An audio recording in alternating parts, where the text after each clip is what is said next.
Hello students, N के मित्र law class में आपका स्वागत है।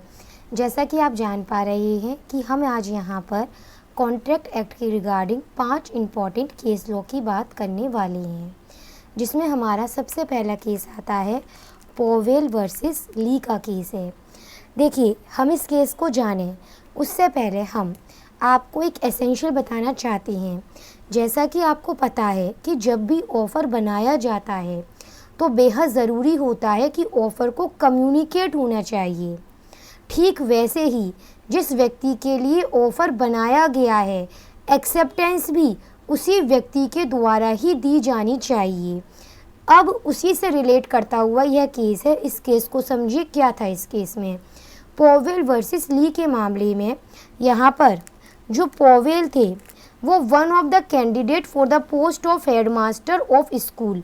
पॉवेल एक कैंडिडेट थे यहाँ पर, और ली कौन थे यहाँ पर, यह बोर्ड ऑफ मैनेजर के चेयरमैन थे। यहाँ इस केस में जो पॉवेल थे उनके द्वारा as a candidate post of headmaster of school के लिए वो इंटरव्यू वगैरह देने गए। अब उसके बाद में यहाँ पर पॉवेल का सिलेक्शन किया गया बोर्ड ऑफ मैनेजर के द्वारा, पर बोर्ड ऑफ मैनेजर की तरफ से अभी तक इस बात का कम्युनिकेशन पॉवेल से नहीं किया गया है। अभी तक इस बात को पॉवेल को नहीं बताया गया है कि उनका सिलेक्शन कर लिया गया है। उस बोर्ड ऑफ मैनेजमेंट में एक मेंबर है जो ये वाली बात जाकर पॉवेल को बता देता है, लेकिन यह जो मेंबर था इसको बोर्ड ऑफ मैनेजमेंट की तरफ से ऑथराइज नहीं किया गया था। पॉवेल से कम्युनिकेशन करने के लिए इसे ऑथराइज नहीं किया गया था। अब दोबारा से जब मीटिंग हुई तो उस मीटिंग में पॉवेल का सिलेक्शन कैंसिल कर दिया गया और किसी नए पर्सन को वहाँ पर सेलेक्ट कर लिया गया, अपॉइंटेड कर लिया गया। पॉवेल को जब इस बारे में पता चला तो उनके द्वारा ली के अगेंस्ट सूट फाइल करा गया ब्रीच ऑफ कॉन्ट्रैक्ट का। लेकिन इस मामले में यह तय किया गया कि जब कम्युनिकेशन ही नहीं हुई है, भाई मैंने शुरू में भी आपको बता दिया था, बोर्ड ऑफ मैनेजमेंट की तरफ से कोई कम्युनिकेशन पॉवेल से की ही नहीं गई थी, और जिस व्यक्ति द्वारा कम्युनिकेशन की भी गई थी उस व्यक्ति को बोर्ड ऑफ मैनेजमेंट की तरफ से ऑथराइज नहीं किया गया है। तो यहाँ पर जब कम्युनिकेशन ही नहीं हुई है तो ऐसे मामले में कॉन्ट्रैक्ट का क्वेश्चन ही यहाँ पर एराइज नहीं होता है। अगला केस रिलेट करता है हाइट वर्सेस रेंज का केस है। अब इस केस को समझने से पहले आप ये समझ लीजिए कि जब ऑफ़र बनाया जाता है तो जब उस ऑफ़र को एक्सेप्ट किया जाता है तो ज़रूरी यह होता है कि जो एक्सेप्टेंस दी जा रही है वह एब्सोल्यूट और अनक्वालिफाइड होनी चाहिए। इसका मतलब यह है कि जिस रूप में आपके लिए ऑफ़र बनाया गया है आपको ऑफ़र को उसी रूप में स्वीकार करना चाहिए। आपको वहाँ पर अपने पास से उसमें कंडीशन ऐड नहीं कर देनी चाहिए। अगर जब ऑफ़र बनाया जाता है, जिस ऑफरी के लिए ऑफ़र बनाया गया है, अगर ऑफरी के द्वारा उस ऑफ़र के एक्सेप्टेंस में अपने पास से ही कंडीशंस एराइज कर दी जाती हैं, अपने पास से कंडीशंस वगैरह एराइज कर दी जाती हैं, तो फिर हम यह कहेंगे कि वो एक्सेप्टेंस अनक्वालिफाइड नहीं है बल्कि क्वालिफाइड एक्सेप्टेंस है, कंडीशनल एक्सेप्टेंस है। मतलब ओरिजिनल ऑफ़र ख़त्म हो चुका है, जिसको हम काउंटर ऑफ़र के रूप में जानते हैं। अब यह केस इसी से रिलेट करता है, हाइट वर्सेस रेंज का केस है। यहाँ इस केस के अंतर्गत बहुत जनरल तरीके से आप समझ लीजिए क्या फैक्ट्स थे। यहाँ पर इस केस में एक व्यक्ति है ए, उसके पास एक फर्म है, वो इस फर्म को 1000 पाउंड्स में बेचना चाहता था। उसने यह ऑफ़र बी के लिए बनाया, पर बी ने यह कहा कि वो इसे केवल 900 पाउंड्स में ही खरीदेगा। यहाँ पर बी के द्वारा ऐसा कहते ही जो ओरिजिनल ऑफ़र था वो ओरिजिनल ऑफ़र तो रिजेक्टेड हो गया। अब उसके बाद में अगर बी दोबारा से यह कहता है कि ठीक है चलो कोई बात नहीं, हम इसे 1000 पाउंड्स में ही खरीदने को तैयार हैं, पर ए ने देने से मना कर दिया है, तो फिर अब यहाँ पर बी के द्वारा ए के अगेंस्ट सूट फाइल किया जाता है ब्रीच ऑफ कॉन्ट्रैक्ट के रिगार्डिंग।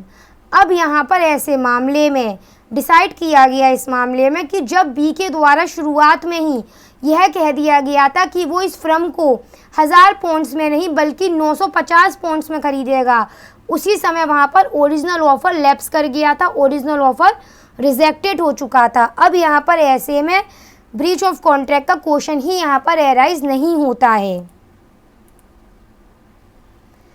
अगला केस बाल्फोर वर्सेस बाल्फोर का केस। याद रखिएगा यह जो केस है यह इस बात से रिलेट करता है कि जब पार्टीज़ के बीच में एग्रीमेंट बनाया जाता है तो उस एग्रीमेंट का मेन पर्पस होना चाहिए कि वो लीगल रिलेशन क्रिएट करने के लिए बनाया जाना चाहिए। यहाँ पर इस केस में हस्बैंड वाइफ है, यहाँ पर हस्बैंड डिफेंडेंट है और वाइफ प्लेंटिफ की पोजीशन में आती है। यहाँ इस केस में हस्बैंड सिलोन में जॉब करता था, ये दोनों छुट्टियां बिताने के लिए इंग्लैंड गए थे। वहाँ पर जाकर इसकी पत्नी की तबीयत ख़राब हो गई थी। यहाँ पर इसके हस्बैंड ने अपनी पत्नी से कहा कि वो इसको हर महीने एक सर्टेन अमाउंट भेज दिया करेगा, पर वो उस सर्टेन अमाउंट को भेजने में फेल हो गया था। पत्नी के द्वारा इस बात के लिए सूट फाइल किया गया था, पर यहाँ पर यह डिसाइड किया गया था कि इस प्रकार की प्रॉमिस का इंटेंशन कहीं से भी लीगल रिलेशन क्रिएट करने का नहीं था। इसलिए यहाँ पर यह माना गया कि इस केस में यह जो एग्रीमेंट हस्बैंड वाइफ के बीच हो रहा था इसमें कहीं पर भी उसका इंटेंशन, हस्बैंड का इंटेंशन लीगल रिलेशन क्रिएट करने का नहीं बन रहा था। केस राज लक्की देवी वर्सेस भूतनाथ मुखर्जी का केस है। यह जो केस है वो किससे रिलेट करता है? यह केस रिलेट करता है इंडियन कॉन्ट्रैक्ट एक्ट के सेक्शन 25 के एक्सेप्शन 1 से रिलेट करता है। ये आपको तो पता ही होगा इस संबंध में कि सेक्शन 25 यह क्लियर कर देता है कि अगर कोई भी एग्रीमेंट विदाउट कंसिडरेशन किया जाता है तो वो एग्रीमेंट वॉइड होता है, लेकिन इसके अपने कुछ एक्सेप्शन भी बताए गए हैं इस संबंध में। और सेक्शन 25(1) उसी का पहला एक्सेप्शन यह कहता है कि अगर पार्टीज़ के बीच में नियर रिलेशनशिप है, लव एंड अफेक्शन है, रिटन और रजिस्टर्ड प्रॉमिस है, तो वहाँ पर कंसिडरेशन ना होते हुए भी वो एग्रीमेंट वैलिड माना जाएगा। राज लक्की देवी वर्सेस भूतनाथ मुखर्जी के केस में यह हुआ था कि इस केस में जो हस्बैंड वाइफ थे, कहने को तो उनके बीच में नियर रिलेशनशिप है, पर वो हमेशा झगड़ा करते रहते थे। यहाँ पर हस्बैंड ने तय करा कि वो पत्नी को सर्टेन अमाउंट देगा अगर उसकी तरफ से झगड़ा नहीं किया जाता है, और इस बात के लिए उसने रिटन और रजिस्टर्ड भी करवाया था।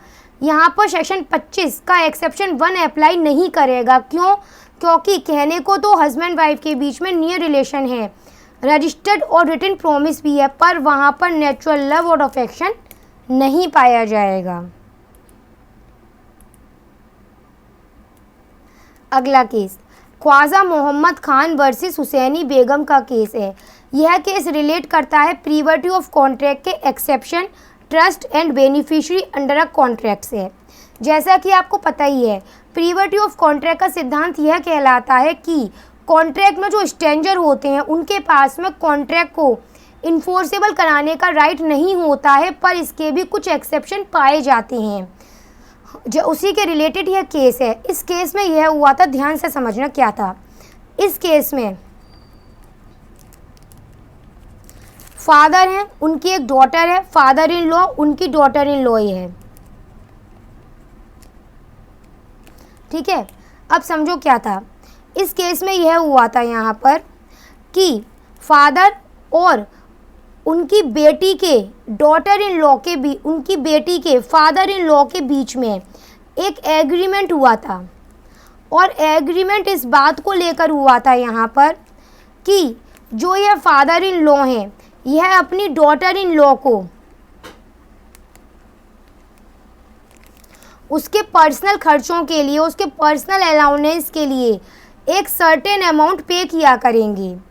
यहाँ पर यह एग्रीमेंट कहने को तो फादर और फादर इन लॉ के बीच में हुआ था, पर यहाँ पर इस एग्रीमेंट का बेनिफिट किसको मिल रहा था? उस डॉटर इन लॉ को इसका बेनिफिट मिल रहा था, जो कि इस केस में प्लेंटिव है। लेकिन जो फादर इन लॉ थे उनके द्वारा कुछ समय के बाद में अपनी डॉटर इन लॉ को कोई भी सर्टेन अमाउंट नहीं पे किया गया था। ऐसे में यहाँ पर जो ये डॉटर इन लॉ है उसके द्वारा एक मुकदमा दाखिल करा गया against defendant, against father in law, और यहाँ पर इस डिफेंडेंट के द्वारा इस केस में यह स्टेटमेंट दिया गया कि यह जो प्लेंटिव है वो तो इस केस में स्ट्रेंजर है, और प्रीविटी ऑफ कॉन्ट्रैक्ट के नियम के अनुसार तो स्ट्रेंजर किसी भी कॉन्ट्रैक्ट को इन्फोर्सेबल नहीं करा सकता है, तो फिर ऐसे मामले में इस प्लेंटिव के पास ये राइट ही नहीं बनता है। लेकिन यहाँ पर यह डिसाइड किया गया कि इस केस में माना कि ये जो प्लेंटिव है वो स्ट्रेंजर है, लेकिन वो यहाँ पर इस केस में बेनिफिशियरी के रूप में आ रही है, क्योंकि यहाँ पर जो एग्रीमेंट किया जा रहा था वो उस प्लेंटिव के बेनिफिट के लिए ही किया जा रहा था, इसलिए यहाँ पर इसको यह राइट है कि यह उस कॉन्ट्रैक्ट को इन्फोर्सेबल करा सकती है। अपनी क्लास आज हम यहीं इसी के साथ कंप्लीट करते हैं। इसके अलावा जो भी इसमें और इम्पॉर्टेंट केस रह गए हैं उसके लिए हम अगली क्लास में बात करेंगे।